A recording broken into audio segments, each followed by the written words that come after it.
भिक्षु, बौद्ध भिक्षु और ब्राह्मण की कहानी आपको मैं सुनाता हूँ। प्राचीन सियालकोट में एक बार बौद्धों का बहुत बड़ा भिक्षु संघ आया हुआ था। इस संघ को एक ऐसे वेद पाठी ब्राह्मण के विषय में ज्ञात हुआ जो इतना रूढ़िवादी था कि किसी अवैदिक पंडित की छाया भी स्वयं पर नहीं पड़ने देता था। तो उसे सुधारने का बीड़ा एक भिक्षु ने उठाया।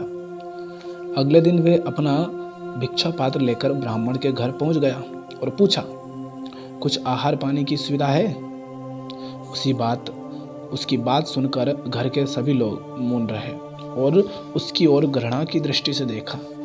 भिक्षु लौट आया। दूसरे दिन फिर गया और वही प्रश्न दोहराया। इस बार भी उसे चुप्पी और तिरस्कार का सामना करना पड़ा। किसी ने कुछ नहीं कहा, सब मौन थे। वे पुनः लौट आया।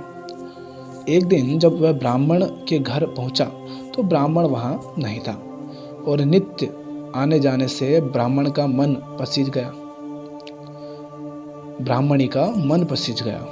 वह बोली, मैं तो तुम्हें आहार पानी दे दूं, किंतु पंडित जी की नाराजगी के कारण विवश हूं, इसलिए नहीं दे सकती। भिक्षु ने कहा, कोई बात नहीं बहन, मैं अपना काम करता हूं, तुम अपना काम करो। वापस लौटते हुए भिक्षु को ब्राह्मण मिल गया रास्ते में। उसने भिक्षु को खूब खरी खोटी सुनाई। तब भिक्षु ने कहा, इतने दिनों तक आपके घर से कुछ नहीं मिला, किंतु आज आपकी पत्नी ने मुझे क्या दिया है? नहीं दी है। क्या? नहीं दी है। अब किसी दिन हाँ भी मिल जाएगा। आज नहीं दी है, किसी दिन हाँ भी मिल जाएगा। ब्राह्मण थोड़ा शांत हुआ और बोला, ये क्रम कब तक जारी रखोगे तुम? ब्राह्मण को लगा कि कुछ दिन रखेंगे, भिक्षु कुछ दिन आएगा फिर बंद कर देगा। भिक्षु ने उत्तर दिया, जब तक जीवित हूं।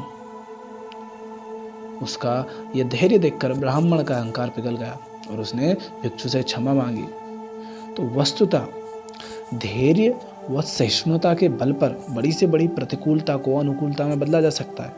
अगर आप अच्छा कार्य करने निकलेंगे, सही कार्य करने निकलेंगे, तो आपको हो सकता है कि आपके कार्यों का फल बहुत जल्दी ना मिले, किंतु अगर आप धैर्य रखेंगे और सहिष्णुता के साथ चलेंगे तो आप जो प्रतिकूल है उसको भी अनुकूल कर सकते हैं, जो असंभव है उसको भी संभव कर सकते हैं। इसलिए अच्छे कार्य को अगर आप पूरी लगन से कर रहे हैं तो कभी भी धैर्य न छूटने दें, धैर्य बनाए रखें, आप जरूर सफल होंगे।